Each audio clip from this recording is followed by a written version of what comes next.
ഡൽഹിയിൽ 3 സ്കൂളുകൾക്ക് വ്യാജ ബോംബ് ഭീഷണി. ഇമെയിൽ വഴിയാണ് ഭീഷണി സന്ദേശം ലഭിച്ചത്. അന്വേഷണത്തിൽ ഇതേ സ്കൂളിലെ വിദ്യാർത്ഥികൾ തന്നെയാണ് വ്യാജ ബോംബ് ഭീഷണിക്ക് പിന്നിലെന്ന് കണ്ടെത്തി. നാഷണൽ ഡെസ്കിൽ നിന്ന് രേഷ്മ രാജനുണ്ട്. രേഷ്മ, എന്താണ് വിവരം? ആതിര, ഡൽഹി വെങ്കടേശ്വർ സ്കൂളിലേക്കാണ് ഇത്തരത്തിൽ ഇമെയിൽ വഴി വ്യാജ ബോംബ് ഭീഷണി സന്ദേശം ലഭിച്ചത്. ഭീഷണി സന്ദേശം ലഭിച്ച ഉടൻ തന്നെ പോലീസ് സ്കൂളിൽ വ്യാപകമായ പരിശോധന നടത്തിയിരുന്നു. പിന്നീടാണ് ഇതൊരു വ്യാജ ഭീഷണിയാണ് എന്ന് കണ്ടെത്തിയത്. തുടർന്ന് നടത്തിയ അന്വേഷണത്തിലാണ് ഇതേ സ്കൂളിലെ വിദ്യാർത്ഥികൾ തന്നെയാണ് ഇതിന് പിന്നിലെന്ന് പോലീസ് കണ്ടെത്തിയത്.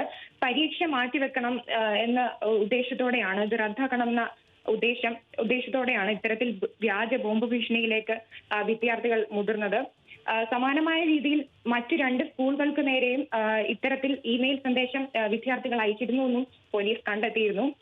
എന്തായാലും വിദ്യാർത്ഥികൾക്ക് കൗൺസിലിംഗ് നടത്തിയ ശേഷം പിന്നീട് മാതാപിതാക്കളോടൊപ്പം വിട്ടയച്ചെന്നാണ് ഏറ്റവും ഒടുവിൽ പുറത്തുവരുന്ന വിവരം. ഡൽഹിയിലാണ് ഇത്തരത്തിൽ 3 സ്കൂളുകൾക്ക് നേരെ വ്യാജ ബോംബ് ഭീഷണി.